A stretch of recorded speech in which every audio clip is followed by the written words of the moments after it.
Hey guys, welcome to my video on how to sharpen chains with a Granberg file and joint. In today's video, I'm going to demonstrate how to sharpen a chain from start to finish using this jig. In the description below, I'm going to include some timestamps for the main parts of the video, and that's going to be, first off, I'm going to go over the overview of the adjustments, then setting up the jig for sharpening the chains, and then filing the depth gauges down on your chain. So if there's a particular section that you want to skip to, you can use those timestamps down below. Otherwise, just watch the whole thing through. That's probably the best way to do it. So let's get started. To start off, I'm going to do an overview of the adjustments on this jig here. In front of me, what you're seeing here is my phone. I'm using that to record a close-up of the various adjustments as I go over them. So for starters, right here on the top of the jig, you have your angle adjustment that adjusts it in this direction right here.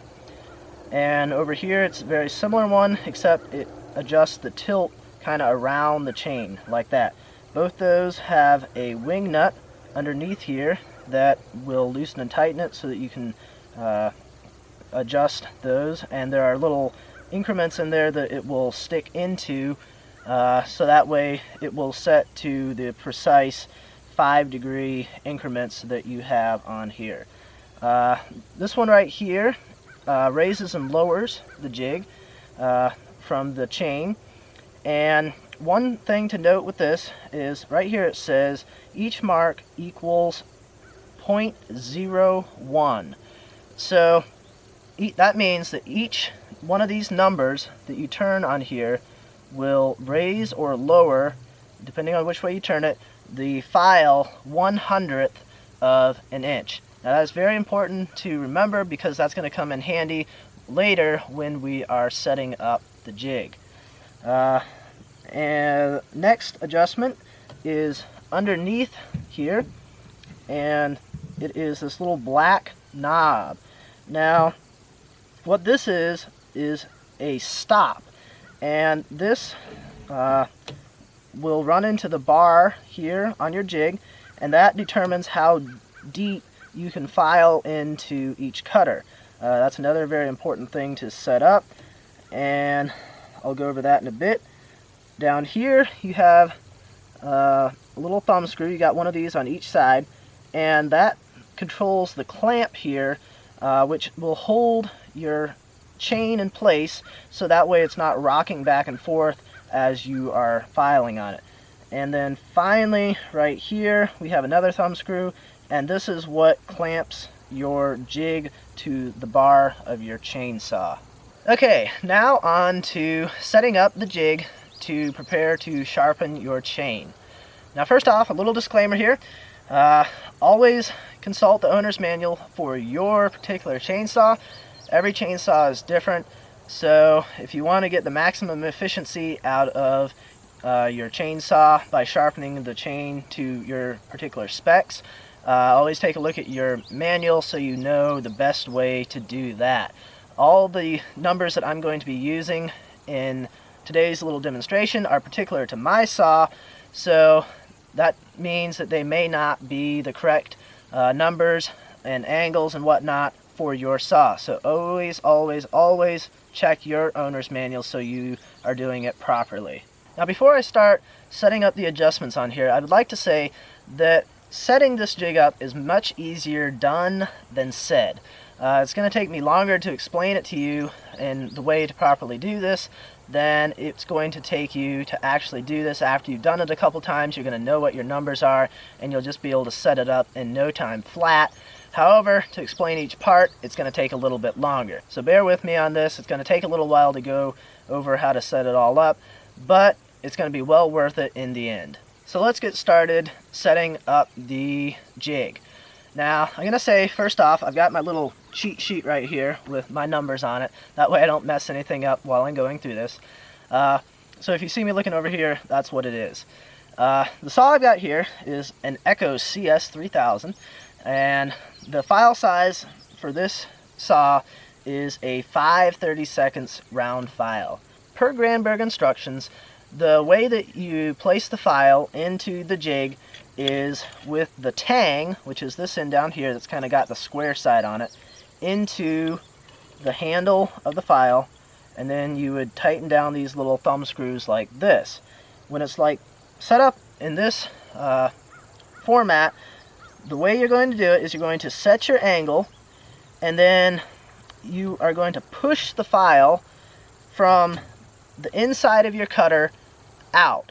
So the part of the cutter that's kind of coming over like this, you're going to push out from the inside of the cutter out.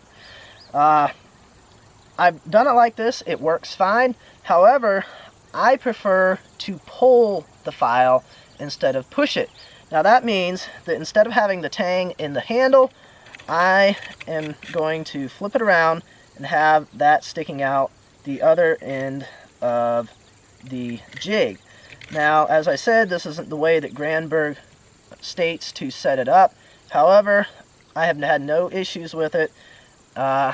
It's just my preference. You can do it either way you want, and it should work fine regardless of which way that you do it.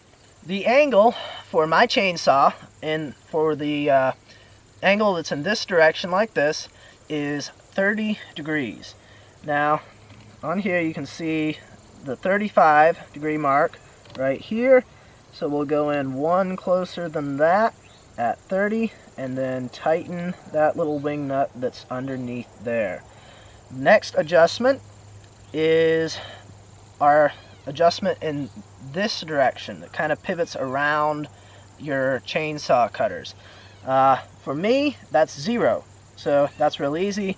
I'll just leave it the way it is. That's already set up. Next off, it says that 1/5 of the file should remain above the top of the cutter. To set this, figure out the size of your file in decimal.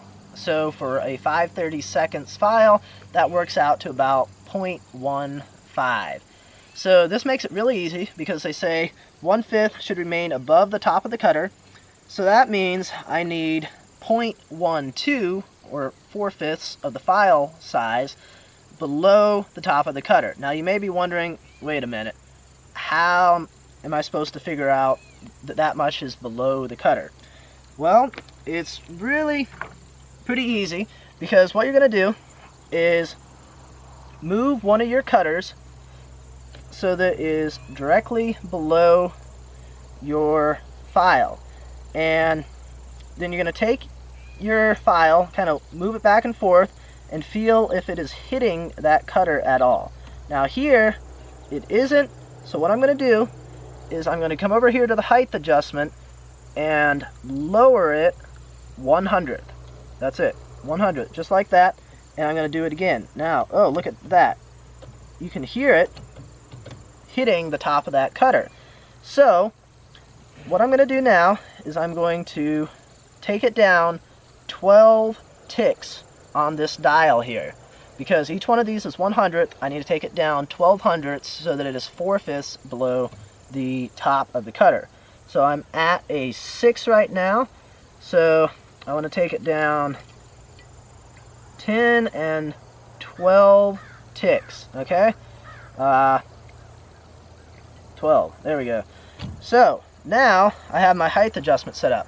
Really easy. The next thing to set is going to be your stop. Remember that little black knob that's kind of underneath your jig here. It's kind of hidden out of the way. Now this is very important to set that, because that's going to determine how far back into the cutter your file can file. Yeah, your file can file. That's, yeah, not confusing at all.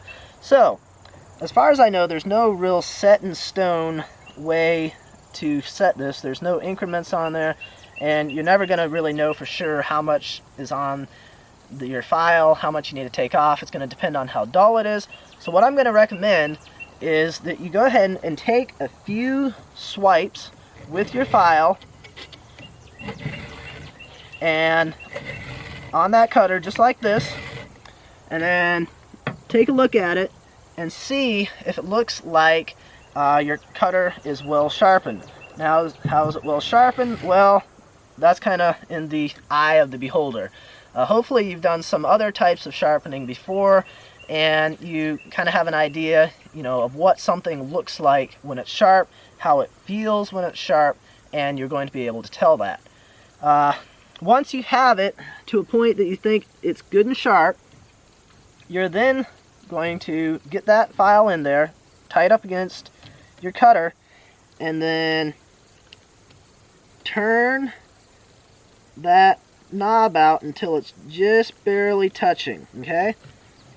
Now, when I pull my file across that cutter, it's not really touching it enough to take anything off. Okay, at this point, your jig is all set up and you're ready to go. For sharpening your chain, one thing that you can do if you want is put a small mark on the cutter that you just sharpened. That way you're able to tell once you've gone all the way around the loop. Now, some chains have one of your links that actually has a paint on it, so that way you can use that as a marker when you're sharpening your chain.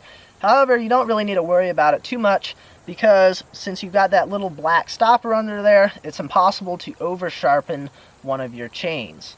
Now, since your file is in this direction, or at least in my case it is, I am going to advance the chain 2 cutters, because the next cutter is going to be facing in the opposite direction. So we'll be getting that one on the next go around. So I'll advance it 2 cutters, and then drop that file down in there. Oop. Now make sure when you're doing it that this little kind of gold colored piece is firmly seated behind your cutter. That's going to make sure that it stays in place as you're sharpening. So I'm going to take some swipes on here and continue to do that until I can kind of feel and hear a difference in the way that that file is going across the cutter. Okay? I felt a difference a couple swipes back. I'm going to make a visual inspection on it. It looks good. I got the whole of the cutter good and clean. It's sharpened up. Now you're just going to copy, paste, and repeat and go the rest of the way around your chain.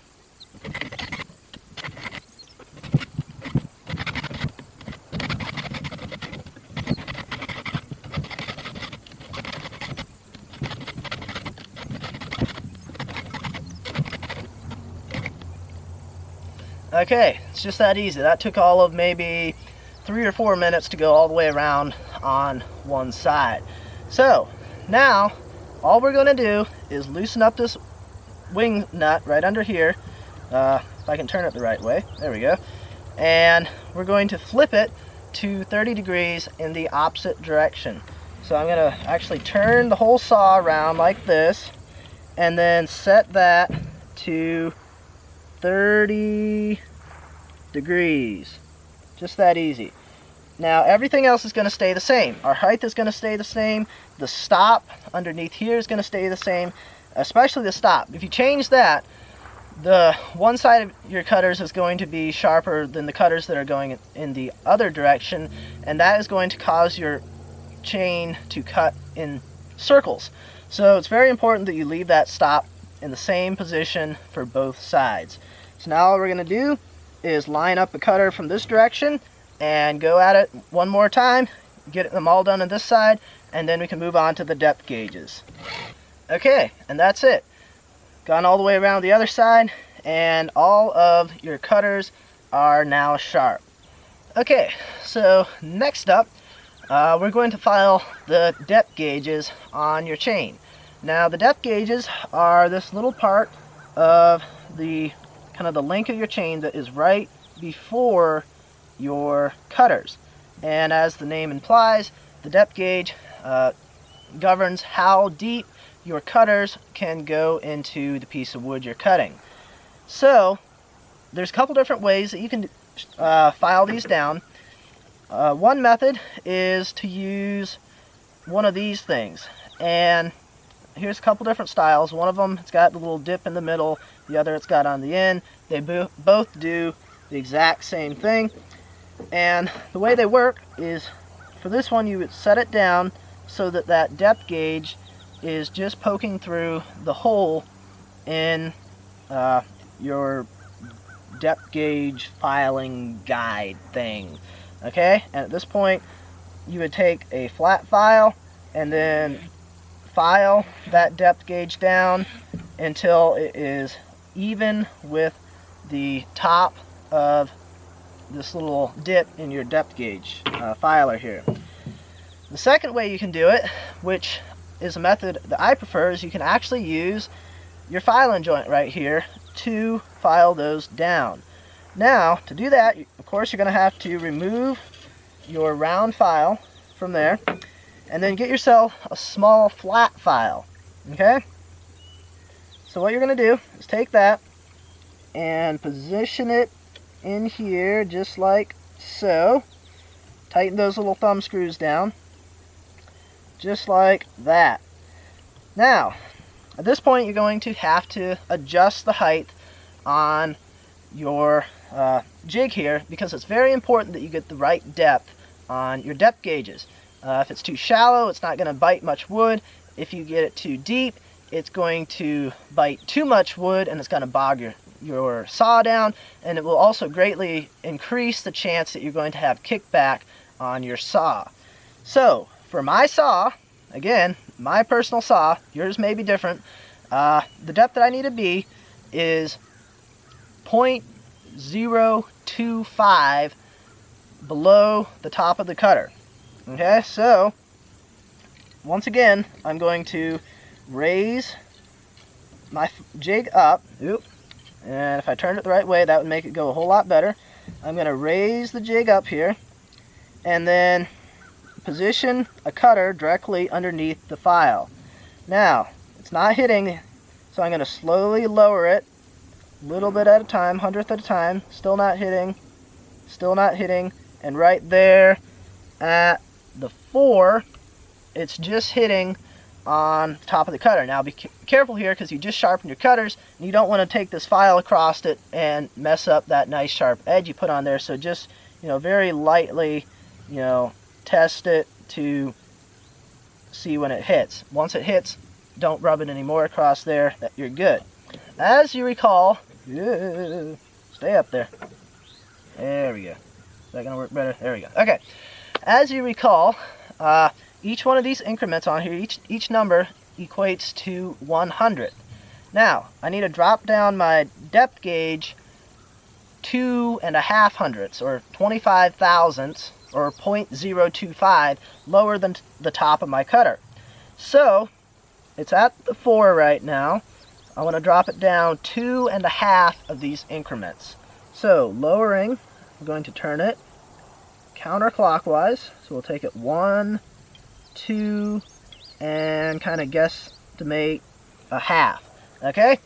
That's all you got to do to set the height for your depth gauge. At this point, just take it right across that depth gauge, file it down, and make sure you don't hit your cutter while you're doing this.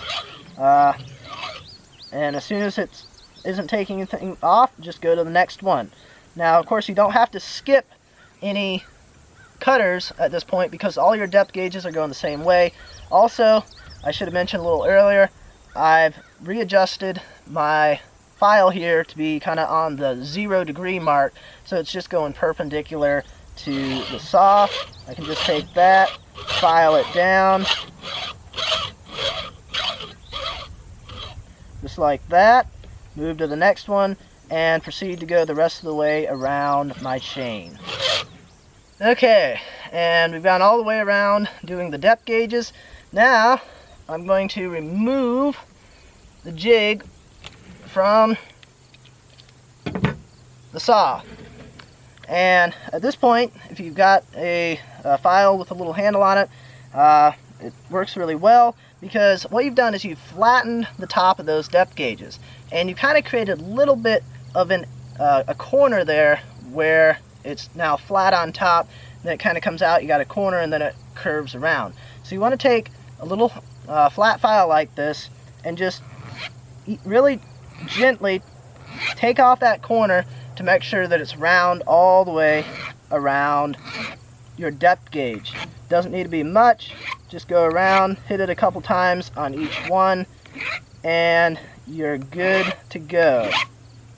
Between the two methods of either using these little gauges or the file and joint, I personally prefer using the file and joint. I think it's a little bit faster and it's more versatile, so that if you've got multiple saws you're sharpening and maybe you've got one that isn't, you know, the .20 or .025, which is probably one of the more common sizes, you don't have to buy new gauges for each different saw you have.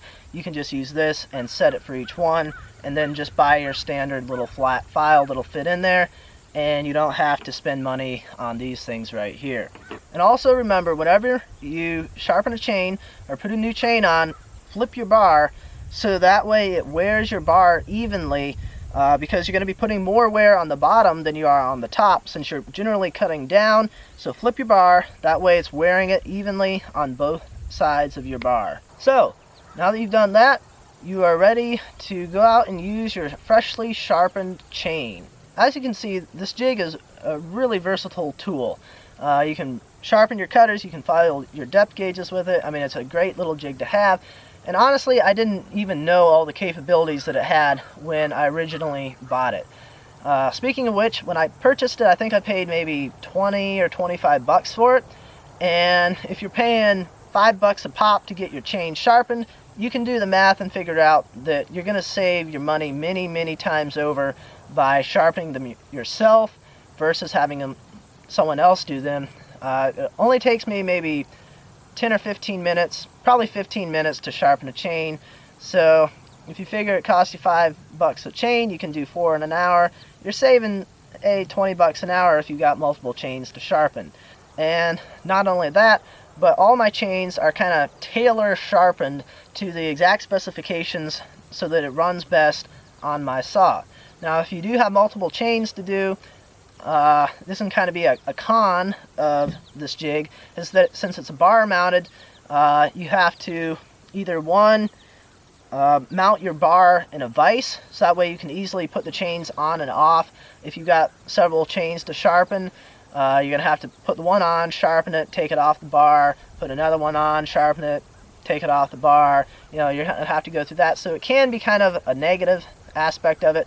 However, one thing that I did is I built a kind of pseudo bar out of some sheet metal here. It's nothing fancy, and I will say it's not as great to use as if you can actually sharpen on your bar. But let's say you don't have your chainsaw available, you need to sharpen some chains, something like this will get the job done. You can mount this in a vise and then put your chains on this. And this is something that took maybe an hour or two to build and cost me maybe $5 in sheet metal to build it. So this can definitely be an option. Or if you have an old bar that you're no longer using for your chain or for your chainsaw, you can use that to mount in a vise, so that way you aren't having to constantly take your bar off if you have multiple to do.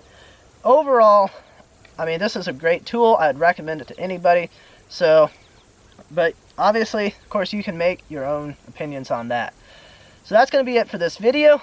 I appreciate you guys watching, and I will see you in the next video.